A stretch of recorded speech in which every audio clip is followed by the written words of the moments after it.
인사팀 과일 바구니에서 썩은 배 하나를 박미선 부장이 내게 건네는 순간 나는 이 면담이 잘못되어 가고 있다는 걸 직감했다. 그녀는 가스라이팅이나 조직 문화교육 때나 짓는 그 입술을 꽉 담은 청담동 며느리 같은 미소를 띠고 있었다. 서연 씨, 그녀는 마치 타인 매장에서 막 걸어 나온 만화 속 악당처럼 깍지를 끼며 말했다. 우리는 지금이 승진의 적절한 시기가 아니라고 생각해요. 적절한 시기라. 나는 지난 4년간 더이노의 낡아빠진 브랜딩을 현 시대에 맞게 홀로 끌어올렸고 세 개의 주요 제품 라인을 성공적으로 리부팅했으며 최 이사가 인스타그램 릴스와 싸이월드를 헷갈리는 바람에 날려버린 수십억 원짜리 고객사까지 구해냈다. 젤리처럼 그때 없는 그 양반이 망친 론칭이었다. 네, 알겠습니다. 내 목소리는 평온했지만 목덜미로 뜨거운 기운이 차오르는 게 느껴졌다. 내 자존심이 서서히 짐을 싸고 있었다. 박 부장은 고개를 갸웃했다. 요즘 같은 경기에 직장이 있다는 것만으로도 감사해야 하는 거 아니에요? 바로 그 순간 나는 모든 게 끝났다는 걸 알았다. 이 지긋지긋한 곳을 잿더미로 만들어버리겠다고 설령 내 퇴직연금을 털어서 불을 붙이는 한이 있더라도 해내고야 말겠다고 다짐했다. 자, 이제 내가 다음에 뭘 했는지 말하기 전에 이거 하나만 먼저 짚고 넘어가죠. 이 영상을 보는 분들 중 97%가 구독 버튼을 누르지 않고 있어요. 보세요. 저는 제 첫 구독자 1만 명을 모으려고 이렇게 애쓰고 있습니다. 여러분 중 몇 분이라도 그 작은 버튼을 눌러주시면 제게는 정말 큰 힘이 됩니다. 꽃다발을 보내거나 박 부장을 찾아내 복수할 필요 없어요. 그냥 구독만 눌러주세요. 나머지는 제가 알아서 할 테니까. 아무튼 박 부장은 이야기가 끝났다는 듯 자리에서 일어났다. 그녀는 심지어 이게 서로에게 윈윈이라는 듯 내 얼굴에 침을 뱉은 게 아니라 향초라도 건네는 것처럼 미소를 지으려 애썼다. 나는 잠시 그녀를 빤히 쳐다보며 침묵이 방 안에서 썩어 문드러지도록 내버려뒀다. 그러고는 천천히 책상 밑으로 손을 뻗어 휴대폰의 녹음 버튼을 눌렀다. 그리고 입을 열었다. 제가 제대로 이해했는지 확인하고 싶어서요. 주어진 업무 이상을 해내고 남성 동료들보다 뛰어난 성과를 내고 제가 맡은 모든 캠페인에서 32%의 성장을 이뤄냈습니다. 게다가 신입 전략기획자 2명을 멘토링까지 했고요. 그런데도 직급 하나 올려줄 명분이 안 된다는 말씀이시죠? 그녀는 눈을 깜빡였다. 서연 씨, 너무 감정적으로 굴지 말아요. 감정적이라 그 말은 뺨을 얻어맞은 것처럼 아팠다. 틀린 말은 아니었다. 그저 예상했던 말이었을 뿐. 당연히 그녀는 그렇게 말할 터였다. 그게 박 부장의 인사 관리 방식이었다. 정당한 대우를 원하는 여자를 히스테리 환자로 몰아가는 것. 그녀는 자신이 녹음되고 있다는 사실조차 모른 채 말을 이었다.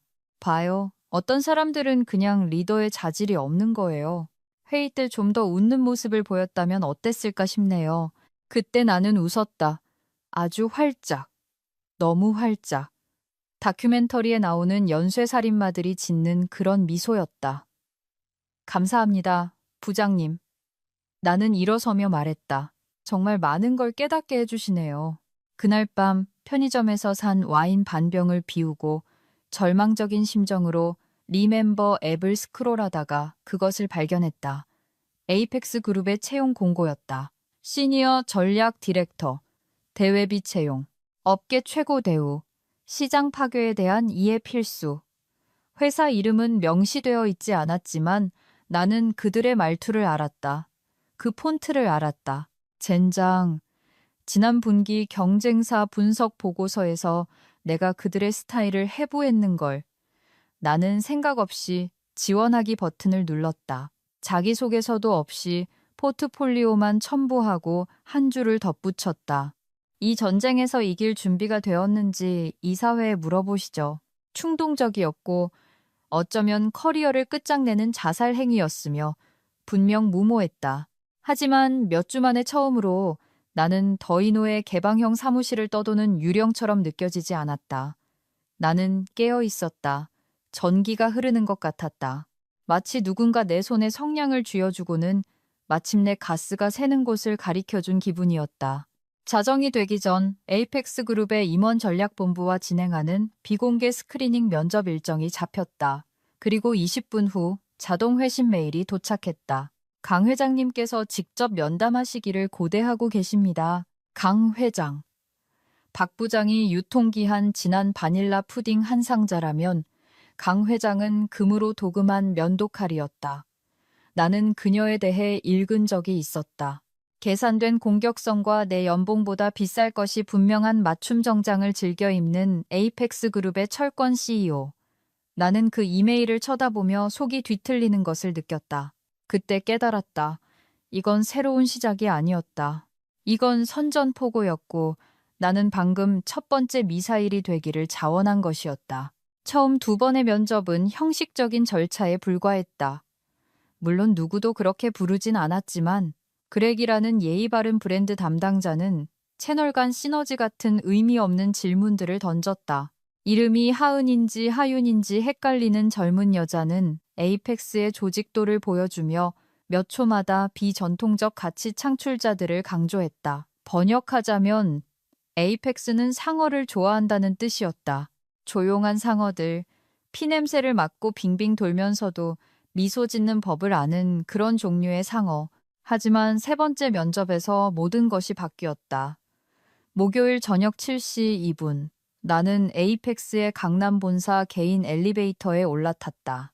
안내 데스크 직원은 아무 말 없이 방문증을 건네주고는 PH층 버튼을 눌렀다. 펜트하우스에서의 미팅이 신입사원 환영회를 위한 자리가 아니라는 것쯤은 웬만한 기업 스릴러 소설을 읽어봐서 알고 있었다. 엘리베이터 문은 흑요석과 위압감으로 조각된 듯한 코너 오피스로 바로 연결되었다. 바닥부터 천장까지 이어진 통유리창, 내 아파트보다 비쌀게 분명한 예술작품들, 내 예전 큐비클보다 큰 책상 맞은편에 놓인 의자 하나, 그리고 그 책상 뒤에 강 회장이 앉아 있었다. 만약 자신감을 무기화할 수 있다면 그녀는 탄도미사일일 터였다. 그녀의 정장은 차콜 그레이색의 갑옷이었고 그녀의 하이힐은 또각거리는 게 아니라 존재를 선포했다. 장신구도 메모도 없었다. 그저 3초 만에 나를 발가벗기는 듯한 시선만이 존재했다. 김서연 씨, 그녀가 맞은편 좌석을 가리키며 말했다. 더이노의 문제점이 뭐라고 생각하죠? 안녕하세요 라는 인사도 이력서에 대한 이야기도 없이 바로 그것뿐이었다. 나는 망설였다. 마케팅 관점에서 말씀이신가요? 그녀는 눈도 깜빡이지 않았다. 존속 가능성 관점에서요. 그들이 왜 약한지 나를 설득해봐요. 나는 천천히 숨을 내쉬었다. 본능은 도망치라고 소리쳤지만 자존심은 드디어라고 외쳤다. 레거시 시스템의 비대화가 심각합니다. 성과 없는 고인물 팀장들이 자기 자리를 지키는 데만 급급하고요. 콘텐츠 파이프라인은 재탕삼탕한 기획안들의 무덤입니다. CEO는 2014년 이후로 새로운 아이디어를 낸 적이 없고 내부 메시지는 공허한 전문 용어들의 향연일 뿐입니다. 강 회장은 희미하게 미소 지었다. 계속해요. 나는 계속했다. 맙소사, 나는 정말로 계속했다. 나는 더이노가 어떻게 스스로의 발전을 갉아먹는지, 인사팀 박 부장이 어떻게 출신이 마음에 안 든다는 이유로 좋은 아이디어를 묵살하는지, 최 이사가 골프카트와 신경안정제 없이는 계약 하나 따내지 못하는지에 대해 말했다. 나는 30분 동안 쉬지 않고 후회에 절은 양파 껍질을 벗기듯 회사를 해부했다. 내가 마침내 말을 멈췄을 때 그녀가 말했다. 우리는 그들을 이기는 것만으론 만족 못해요, 서연 씨. 그녀는 몸을 앞으로 숙였다. 우리는 그들이 되고 싶어요. 그리고 안에서부터 그들을 대체할 겁니다. 심장이 거세게 뛰었다. 실시간으로 체스판이 조립되는 것을 지켜보는 기분이었고 나는 퀸의 자리를 제안받고 있었다. 강 회장은 책상 위로 서류 한 장을 밀었다. 한 페이지짜리 최소한의 글자, 군더더기 없는 서류였다. 이건 제안서가 아니었다. 선전포고였다. 직책, 시니어 전략 디렉터, 에이펙스 그룹, 보수. 내 학자금 대출을 부루마블 게임 돈처럼 보이게 할 만큼 높은 액수, 복지, 해외 이전 지원, 스톡옵션, 임원급 지원팀, 그리고 하나의 독특한 조항, 굵은 글씨로 된 성과 보너스, 더이노로부터의 성공적인 시장 점유율 인수에 연동됨. 나는 고개를 들었다. 강 회장의 목소리는 부드러워졌지만 친절함과는 거리가 멀었다. 그 드림 론칭 캠페인, 예산 초과된 파일럿 프로젝트, 고객 이탈률 다 알고 있어요. 우리는 당신의 흔적을 봤습니다. 그들이 당신에게서 무시했던 것을 우리는 가치 있게 여깁니다. 이건 아첨이 아니라 사실이었다. 당신은 광고를 돌리라고 고용되는 게 아니에요. 그녀가 말했다. 당신은 그들의 광고를 끝장내기 위해 고용되는 겁니다. 두려워했어야 했다. 도덕적인 갈등을 느꼈어야 했다. 생각할 시간을 달라고 했어야 했다. 대신 나는 펜을 집어들었다. 그 순간 내가 보냈던 모든 야근, 당했던 모든 가스라이팅, 내 주제를 알라며 훈계당했던 모든 회의가 하나의 생각으로 수렴되었기 때문이다. 그들은 나를 작게 만들었다. 나는 이제 그들을 멸종시킬 것이다. 내 새 사무실은 에이펙스 그룹 임원층의 가장 끝동에 있었다. 방음 처리된 상자, 강화 유리, 자체 공조 시스템, 그리고 지문과 음성 아이디가 모두 필요한 생체 인식 잠금 장치까지 갖춰져 있었다. 이건 사무실이 아니었다. 미니멀한 스칸디나비아 가구로 치장한 전쟁 벙커였다. 문에는 명패도 환영 바구니도 없었다. 책상 위에는 단 하나의 파일이 로드된 태블릿만 놓여 있었다. 철권 작전. 나는 오리엔테이션 자료일 거라 예상하며 파일을 열었다. 대신 나는 전략적 살생부를 마주했다. 첫날은 강 회장이 예고 없이 들어오는 것으로 시작되었다. 노크도 수행원도 없이. 그녀는 마치 형사재판의 증거물처럼 검은색 폴더를 내 책상 위에 올려놓았다. 그녀의 목소리는 차가운 유리 같았다. 이건 마케팅이 아니야. 해체 작업이지. 안에는 더이노 이사회의 전체 신상 정보가 담겨 있었다. 재무 상태, 가족 관계, 정치적 인맥, 중독 이력, 숨겨진 내연 관계, 교묘하게 감춘 유령 회사들까지. 내가 가장 편집증적으로 파고들었을 때조차 가본 적 없는 깊이였다. 리멤버나 투자자 보고서에서는 얻을 수 없는 정보들이었다. 누군가 이 자료를 몇 달, 어쩌면 몇 년 동안 구축해온 것이 분명했다. 그들은 오랫동안 알아왔어. 강 회장이 말했다. 우리는 그저 유통기한을 앞당기는 것뿐이야. 나는 충격에 휩싸여 페이지를 넘겼다. 한 이사는 남동생과 공동 소유한 하청업체를 통해 조용히 회사 자금을 빼돌리고 있었다. 다른 이사는 더이노의 최대 고객사가 알면 기겁할 만한 논란 많은 정치단체에 기부금을 냈었다. 그리고 나는 가라앉는 심정으로 깨달았다. 한 명은 내가 몇 년 전 삭제된 줄 알았던 이메일에서 인턴에게 추파를 던진 적이 있었다. 나는 마른 침을 삼켰다. 이걸 가지고 계신 지 얼마나 되셨죠? 강 회장은 그저 눈썹을 치켜 올릴 뿐이었다. 충분히 오래. 하지만 이걸 정보에서 영향력으로 바꿀 당신이 필요했어. 그제야 나는 이해했다. 나는 무기가 아니었다. 나는 방아쇠였다. 나는 내 뒤에 있는 화이트보드를 보았다. 텅 비어 있고 깨끗하고 너무나도 청결했다. 그래서 나는 마커를 집어들고 내 새로운 삶의 첫 단어를 거대하고 분노에 찬 글씨로 휘갈겼다. 지렛대.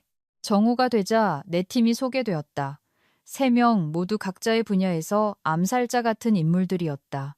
유창한 영어와 칼날처럼 날카로운 말투를 가진 사이버 보안 전문가 주원, 죽은 동태 눈과 비꼬는 말투가 특기인 법의학 회계사 나희, 그리고 소화기 분사, 소주 2병, 그리고 박 부장 키보드에 붙여놓은 사직서가 포함된 상호 합의하에 더이노를 그만뒀다고 자신을 소개한 브랜드 전략가 민준. 나는 즉시 그들이 마음에 들었다. 주원은 내게 더이노의 내부 서버를 보여주는 태블릿을 건넸다. 이미 내부망에 대한 패시브 접근 권한은 확보했습니다. 쓰기 권한은 없지만 일단 감시는 가능하죠. 나희가 뒤를 이었다. 그 드림 론칭 프로젝트의 자금 흐름을 추적 중이에요. 트램펄린 위에서 뛰는 혈우병 환자처럼 돈이 새고 있더군요. 강 회장은 그날 오후 작전 브리핑을 위해 다시 나타났다. 회의 테이블 상석에 선 그녀는 마치 부대를 파견하는 장군처럼 목표를 설명했다. 당신의 역할은, 그녀가 나에게 시선을 고정하며 말했다. 불안정성을 조성하는 거야. 그들이 스스로의 방향을 의심하게 만들고 부서 간의 신뢰를 무너뜨리고 투자자들 사이에 의심의 씨앗을 뿌리는 거지. 우리가 인수 제안을 했을 때 그들은 저항하지 않을 거야. 애원하게 될 걸. 그녀는 버튼을 눌렀고 등 뒤에 스크린에 그래프가 나타났다. 에이펙스의 현재 기업 가치와 더이노의 가치가 나란히 표시되어 있었다. 격차는 컸지만 따라잡지 못할 정도는 아니었다. 당신의 내부자 정보가 우리의 불공정한 무기야. 그걸 최대한 활용해. 인수 창구가 열리기 전에 더이노의 주가는 주당 2만 원 이하로 떨어져야 해. 시간은 석 달 주지. 석 달. 그 말은 내 가슴을 강타하는 쇠망치 같았다. 나는 단순히 새로운 장을 시작하는 게 아니었다. 절벽 끝에 서서 내 모든 과거를 그 아래로 던져버리는 임무를 받은 것이었다. 그 무게감은 엄청났다. 최 이사의 분기별 격려사, 박 부장의 수동 공격적인 이메일, 내부 메모의 오타 하나 때문에 내 보너스를 삭감하면서도 파워포인트를 궁서체로 제출한 놈을 승진시켰던 인사팀의 모습이 떠올랐다. 나는 강 회장의 눈을 똑바로 쳐다보았다. 부수적 피해를 입어서는 안 될 사람들은요. 강 회장은 눈 하나 깜짝하지 않았다. 그건 당신이 판단해. 하지만 목표를 잃지는 마. 뼈 몇 개 부러뜨리지 않고는 시스템을 벌할 수 없어. 나는 고개를 끄덕였다. 환희가 뜨겁고 강렬하게 가슴속에서 피어올랐다. 공포도 바로 그 뒤를 따랐다. 이제 나는 캠페인을 기획하는 게 아니었다. 나는 기업 쿠데타를 기획하고 있었다. 정신은 하나의 시스템이다. 공급망이나 홍보 위기처럼 압박점이 있다. 자존심이 어디에 숨어 있는지, 두려움이 어디에 사는지, 부정이 어디에서 쫓아가는지를 배우면 된다. 그렇게 반응을 예측하고 그렇게 사람을 무기화하는 것이다. 월요일 아침까지 나는 더이노 고위 경영진의 완벽한 심리적 로드맵을 구축했다. 조직도가 아니라 취약점 지도였다.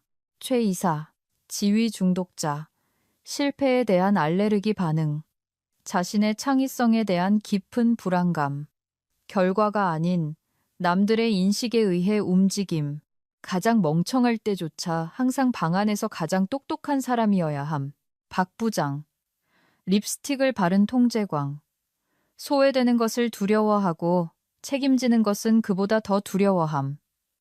영수증을 꼬박꼬박 챙기지만 오직 자신에게 이득이 될 때만 도덕적 우위가 힘으로 차지할 수 있는 부동산 같은 것이라 생각함. 다른 사람들도 비슷한 패턴이었다. 아무도 모를 거라 생각하는 불안장애 약을 복용하는 사람. 회사 주식과 얽힌 지저분한 이혼 소송을 겪고 있는 사람. 인사평가 때마다 우는 부사장. 매번. 이들은 리더가 아니었다. 자신들이 늑대라고 착각하는 다리가 후들거리는 사슴들이었다. 나는 그들을 파괴할 필요가 없었다. 그저 서로를 짓밟고 달아날 만큼 겁을 주면 충분했다. 첫 번째 수는 외과 수술처럼 정교해야 했다. 신뢰를 흔들 만큼 공개적이 돼 사보타주라고 비명 지르지 않을 만큼 미묘하게. 드림 론칭이 그 대상이었다. 콘텐츠 전달 방식을 혁신하겠다는 야심찬 내부 프로젝트.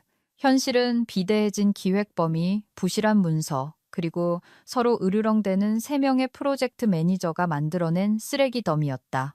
내가 초기 기획안을 썼지만 박 부장이 개발팀의 절반을 인턴으로 교체해버렸다. 이제 그들은 불안정한 아키텍처 위에서 베타 테스트를 하고 있었고 이미 6주나 늦어졌으며 돈은 줄줄 새고 있었다. 완벽했다. 그날 밤 나는 비공식적인 내부 고발로 유명한 익명 커뮤니티 앱 블라인드에 글을 올렸다. 투자자들과 개발자들이 커피를 마시며 자극적인 혼돈을 찾아 스크롤하는 그런 곳이었다. 나는 막 퇴사를 앞둔 내부 고발자인 척 글을 썼다. 더이노 드림 론칭 프로젝트 곧 터질 것 같다는 소문. 예산 초과, 인력 부족. 경영진은 체면 차리려고 밀어붙이지만 사기는 바닥. 내부 문서 보니 투자자들 반발 피하려고 실험적 RD로 포장할 계획이라 함.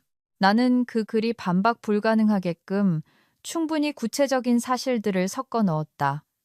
게시물은 오전 9시 14분에 올라갔다. 9시 52분까지 더이노의 사내 메신저는 불타올랐다. 정오가 되자 나는 첫 번째 트로피를 얻었다. 드림 론칭의 방향 전환이 로드맵의 일부인지 아니면 위기 대응인지 묻는 한 불안한 투자자의 트윗이었다. 오후 2시 더이노의 사내 뉴스레터에는 최 이사가 놀이공원 기구보다 더 많은 궤변으로 가득 찬 급조된 해명서를 올렸다. 그건 너무나도 잘 먹혀들었다. 오후 5시 37분 내 휴대폰이 몇 달 만에 보는 이름으로 진동했다. 민수 선배였다. 똑똑하고 친절하고 인턴들 첫날에 간식을 사다 주는 그런 사람이었다. 내가 편도선염에 걸렸을 때 박 부장이 긴급하지 않은 질병이라며 연차를 깎으려 하자 그가 나를 감싸준 적도 있었다. 그의 메시지는 짧았다. 요즘 회사 미쳤다. 무슨 일이야? 하이에나들이 꼬이네. 나는 1분 동안 그 메시지를 뚫어지게 쳐다봤다. 죄책감이 압력 아래의 얼음처럼 가슴을 파고들었다. 그는 내가 그 하이에나 중 하나라는 사실을 몰랐다. 그저 상황이 잘못되어 가고 있다는 것만 알았다. 나는 나올 수 있을 때 나와요. 라고 타이핑할 뻔했다. 하지만 그러지 않았다. 만약 그가 왜냐고 묻는다면 나는 거짓말을 하거나 더 최악인 진실을 말해야 할 테니까. 나는 휴대폰을 책상에 던지고 사무실의 유리병 너머를 응시했다. 스카이라인은 내가 하고 있는 일에 비해 너무나 무균 상태처럼 너무나 깨끗해 보였다. 그날 박 부장이 비웃었던 이후로 나도 모르게 자라나고 있던 두 번째 피부 같은 차가운 집중력이 돌아왔다. 이건 단순한 사보타주가 아니었다. 이건 교향곡이었다. 그리고 첫 번째 음표가 방금 연주되었을 뿐이었다. 주가 하락은 미미했다. 겨우 2% 남짓. 하지만 중견기술 기업의 세계에서 그것은 신호였다.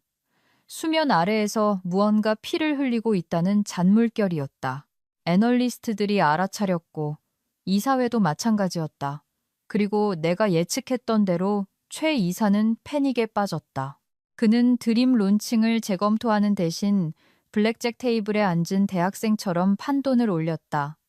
4분기 예비비에서 5억을 더 끌어와 배포를 가속화했다.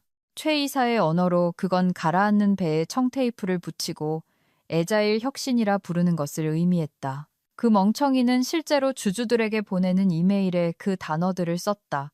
에이펙스의 인턴 3명이 그 이메일을 내게 전달했고 그들은 너무 웃겨서 바나나를 벽에 붙인 테이프 사진과 함께 최 이사의 성장 전략이라는 캡션을 단 밈을 CC에 넣어 보냈다.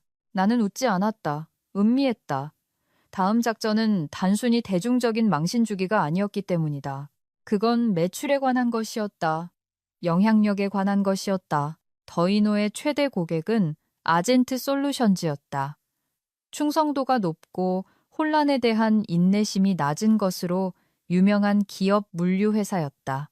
나는 그들의 재계약 날짜를 주 단위까지 알고 있었다. 그들의 CTO가 최 이사의 과장된 약속과 부실한 결과물을 싫어한다는 것도 그들의 구매 담당 이사가 언젠가 술자리에서 에이펙스가 제안서를 보내면 들어볼 의향이 있다고 속삭였던 것도 알고 있었다. 나는 제안하지 않았다. 나는 미끼를 던졌다. 우리는 사례 연구 시리즈로 위장한 초정밀 타겟 캠페인을 시작했다. 에이펙스의 브랜딩이었지만 조용하게. 더이노에 대한 직접적인 언급은 없었다. 그저 칼을 비트는 미묘한 언어들만 있었다. 마가미를 놓치는 것을 우리는 혁신이라 부르지 않습니다.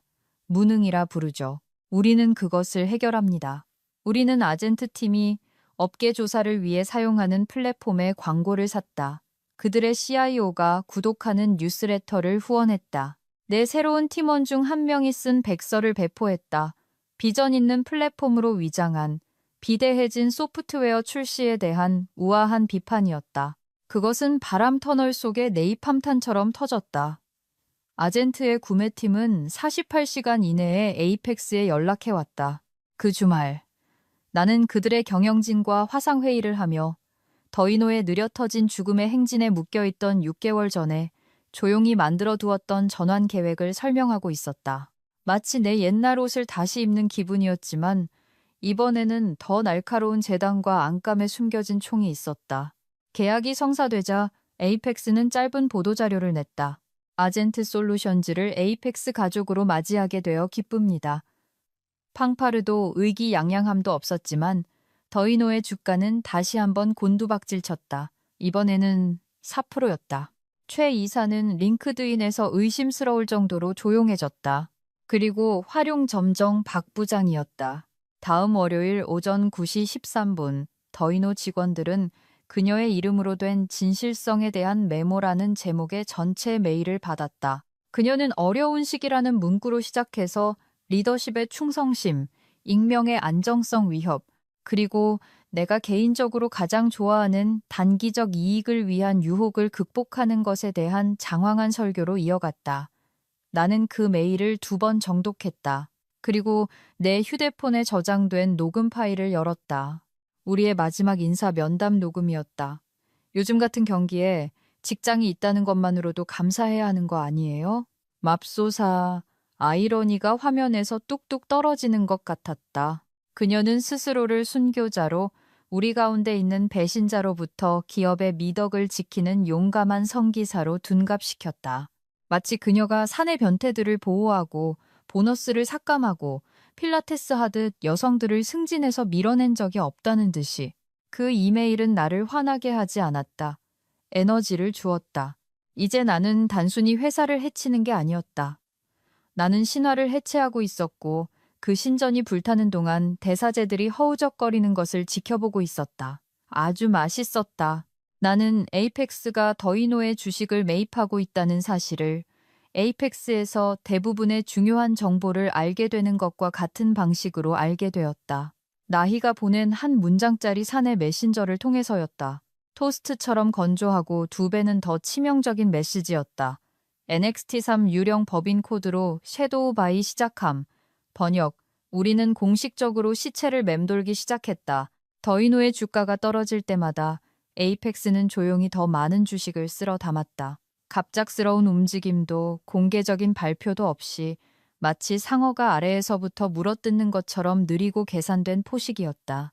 살점이 하나도 남지 않을 때까지 계속되는 작고 보이지 않는 상처들. 모든 지표로 볼 때 계획은 성공적이었다. 하지만 그때 민수 선배가 다시 문자를 보냈다. 이번 주에 커피 한잔 할 시간 돼? 단 7글자. 아무렇지 않은 말이었지만 내 심장은 고객 프레젠테이션 전처럼 뛰었다. 그는 재촉하지 않았다. 이모티콘도 바쁜가 보네 같은 수동, 공격적인 말도 없었다. 그저 기다렸다. 그리고 그건 한 가지를 의미했다. 그는 진지했다. 나는 오랫동안 화면을 쳐다봤다. 그를 만나는 것은 위험했다. 전술적으로뿐만 아니라 감정적으로도. 민수 선배는 장기판의 졸이 아니었다. 그는 기억이었고 좋은 기억이었다. 함께했던 아침 식사, 박 부장의 네이비 블레이저 집착에 대한 농담, 최 이사의 골든보이가 다시 쓸 게 뻔한 제안서를 만들며 지새웠던 밤들. 그는 회사가 나를 보지 않을 때조차 항상 나를 봐주었다. 이건 예전이 아니었다. 지금이었다. 그럼에도 나는 동의했다. 나는 두 회사에서 모두 먼 커피숍을 골랐다. 중립지대. 로고도 없고 제각각인 머그컵과 너무 많은 화분만 있는 곳. 내가 도착했을 때 그는 이미 거기에 있었다. 깨진 테이블에 몸을 구부리고 블랙커피 한 잔과 함께 발밑의 바닥이 무너져 내리고 있지만 그저 타일 하나가 헐거워졌을 뿐이라고 애써 외면하는 사람들이 짓는 그런 표정으로 우리는 어색하고 짧게 포옹하고 자리에 앉았다. 그는 시간을 낭비하지 않았다. 무슨 일이 일어나고 있어. 그가 말했다. 그리고 네가 뭘 알고 있는 것 같아. 나는 그의 시선을 피하지 않았다. 내가 내부 정보를 흘리고 있다고 생각해요? 그는 어깨를 으쓱했다. 네가 떠나고 3주 뒤부터 오직 너만이 뵐 수 있는 곳들에서 회사가 피를 흘리기 시작했다고 생각해. 그 말은 아프기보다는 상황을 명확하게 해주었다. 그런데 왜 연락했어요? 내가 물었다. 그는 컵을 내려다보았다. 화가 나서가 아니야. 그냥 이해하고 싶어서. 나는 아무 말도 하지 않았다. 그러자 그가 덧붙였다. 그들이 내 탓을 하고 있어. 알지? 나는 눈을 깜빡였다. 누가요? 최 이사요? 임원회의에서. 네가 떠났을 때부터 실적이 곤두박질 쳤다고 모두에게 말하고 있어. 네가 그렇게 유능하지도 않았고 네 캠페인들은 예산만 많이 쓰고 지속 가능하지도 않았다고. 에이펙스가 아마 동정심에 너를 데려갔을 거라고도 했어. 내 안에 무언가가 차갑게 식었다.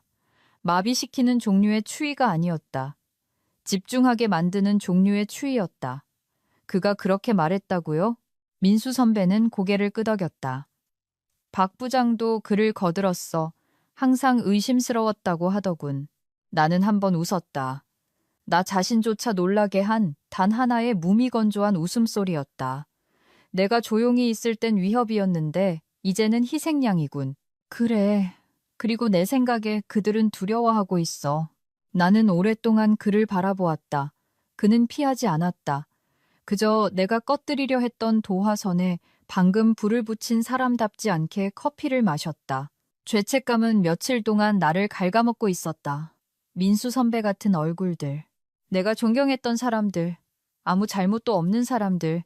하지만 내 이름이 왜곡되는 것을 듣고 나를 실패자로 역사를 다시 쓰려는 그들의 시도를 듣자 스위치가 켜졌다. 나는 냅킨을 그에게 밀어주고 테이블을 손가락으로 톡톡 쳤다. 휴가 가요. 내가 말했다. 병가 며칠 쓰고. 질문은 하지 말고요. 그가 나를 쳐다봤다. 왜? 벽이 움직일 거니까요. 내가 부드럽게 말했다. 그리고 벽이 무너질 때 선배가 그 밑에 없었으면 좋겠어요. 그는 더 묻지 않고 고개를 끄덕였다.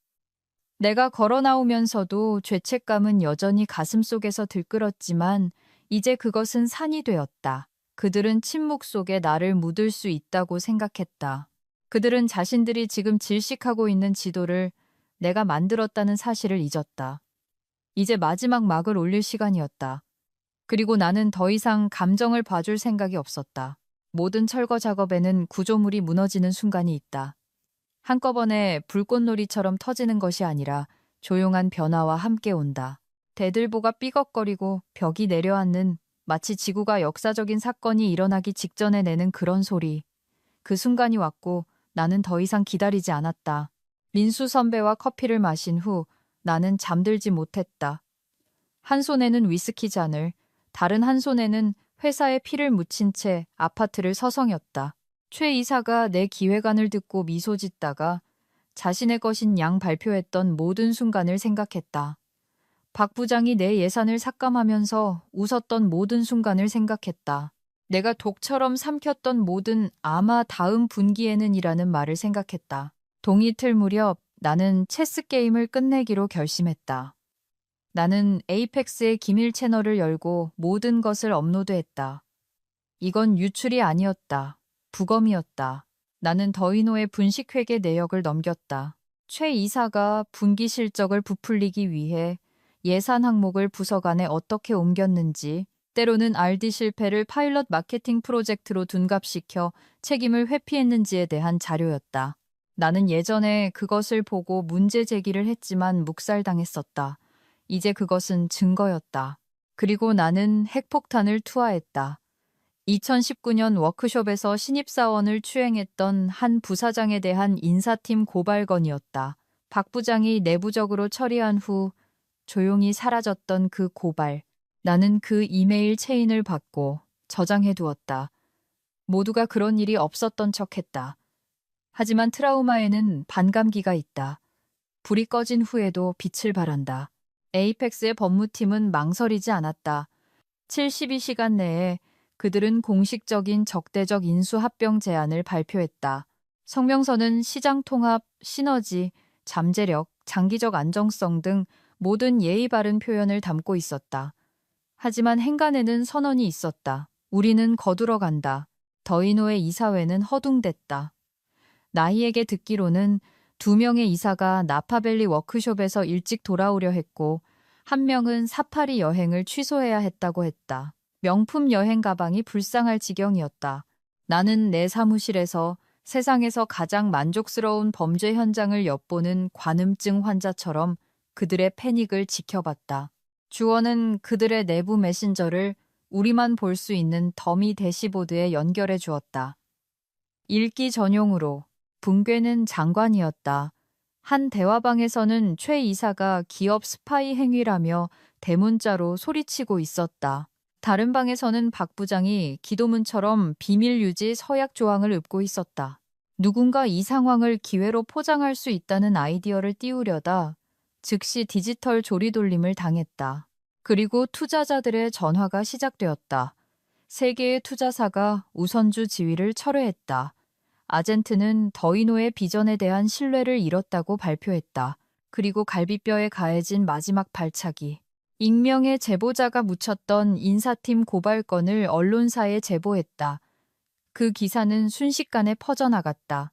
박 부장의 이름은 트위터 실시간 트렌드에 박 부장, 산해성 추행 은폐라는 해시태그와 함께 올랐다.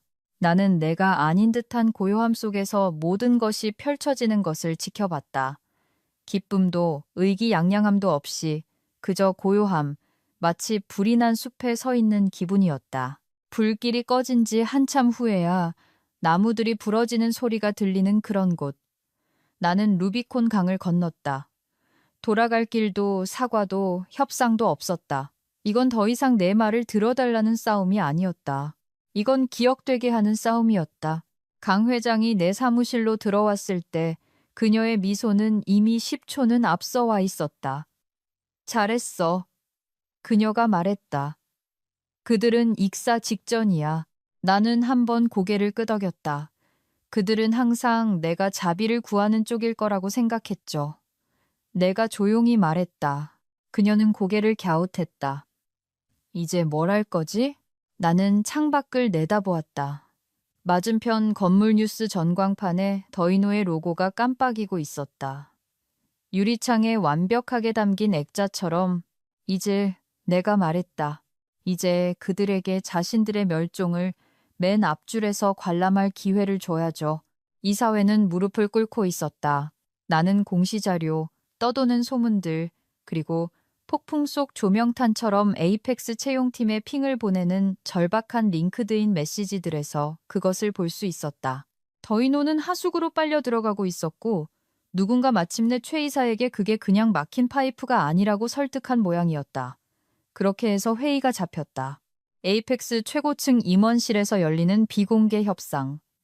최 이사와 박 부장이 개인적으로 비적대적 결과를 모색하기 위해 요청한 자리였다. 겁쟁이들이 항복을 표현하는 방식이었다. 그들은 내가 그 방에 있을 거라는 사실을 몰랐다. 그것이 선물이었다. 나는 회의 전날 밤을 조용한 아드레날린 속에서 보냈다. 초조하지 않았다.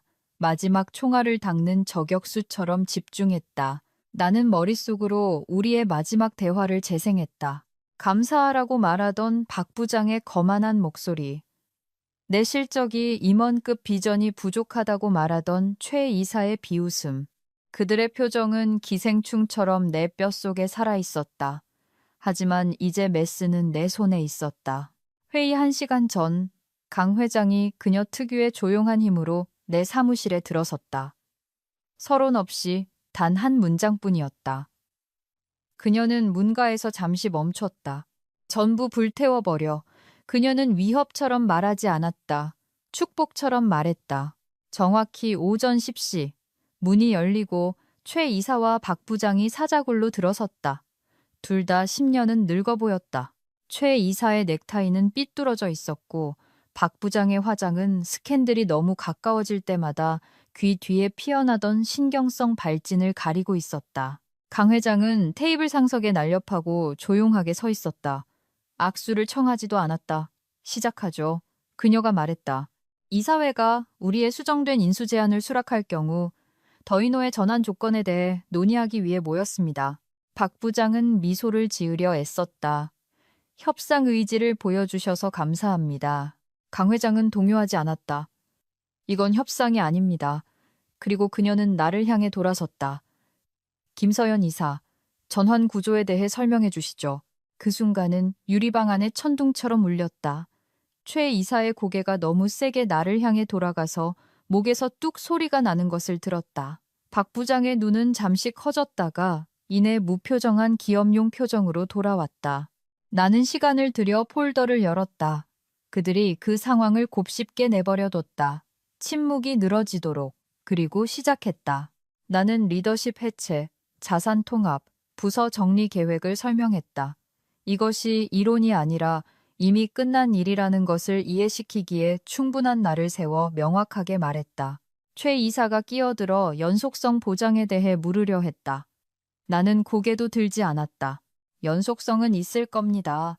단지 당신들을 위한 연속성이 아닐 뿐이죠. 박 부장은 절박함이 배어나오는 목소리로 몸을 앞으로 숙였다. 우리 모두 충성심이라는 게. 나는 그녀의 말을 잘랐다. 가방에서 휴대폰을 꺼내 재생 버튼을 눌렀다. 몇 달 전 그녀의 목소리가 독처럼 방 안에 쏟아져 나왔다. 요즘 같은 경기에 직장이 있다는 것만으로도 감사해야 하는 거 아니에요? 침묵. 최 이사는 농담의 주인공이 자신이라는 것을 방금 깨달은 사람처럼 눈을 깜빡였다. 박 부장은 인턴들 앞에서 윤리에 대해 질문받았을 때처럼 얼어붙었다. 나는 의자에 등을 기대고 손을 깍지 꼈다. 제가 리더 자질이 아니라고 하셨죠. 내가 말했다. 부장님이 맞았어요. 저는 당신들의 썩은 것들을 관리하도록 만들어지지 않았어요. 저는 그것을 허물기 위해 만들어졌죠. 강 회장이 일어섰다. 즉시 에이펙스가 모든 지배구조 운영을 맡게 될 겁니다. 더이노의 기존 모든 임원직은 통합 과정의 일부로 폐지됩니다. 최 이사는 입을 열었다가 다시 닫았다. 박 부장은 고개를 숙인 채 세차게 눈을 깜빡였다. 나는 일어서서 폴더를 챙기고 떠나려고 돌아섰다. 그러다 잠시 멈춰 어깨 너머로 그들을 돌아봤다. 이걸 제 감사 편지로 받아주세요. 내 목소리는 흔들리지 않았다. 당신들 덕분에 제 가치를 깨달았으니까요. 그리고 나는 걸어 나왔다. 그들이 지은 폐허 속에 그들을 남겨둔 채 그들이 내 손에 쥐어준 불로 환하게 타오르는 폐허 속에 우리가 걸어 나오자 문은 엔딩이라기보다는 판결처럼 느껴지는 소리를 내며 닫혔다. 나는 기쁨을 느끼지 않았다. 세상이 마침내 나를 따라잡고 침묵에 빠진 듯한 고요함을 느꼈다. 정의는 시끄럽지 않았다. 그것은 완전했다. 이 사무실 정글의 진정한 MVP는 바로 여러분입니다. 시청해주셔서 감사합니다. 구독 버튼을 꾹 누르지 않으면 다음번엔 커피포트가 당신의 커피를 잊어버릴지도 몰라요.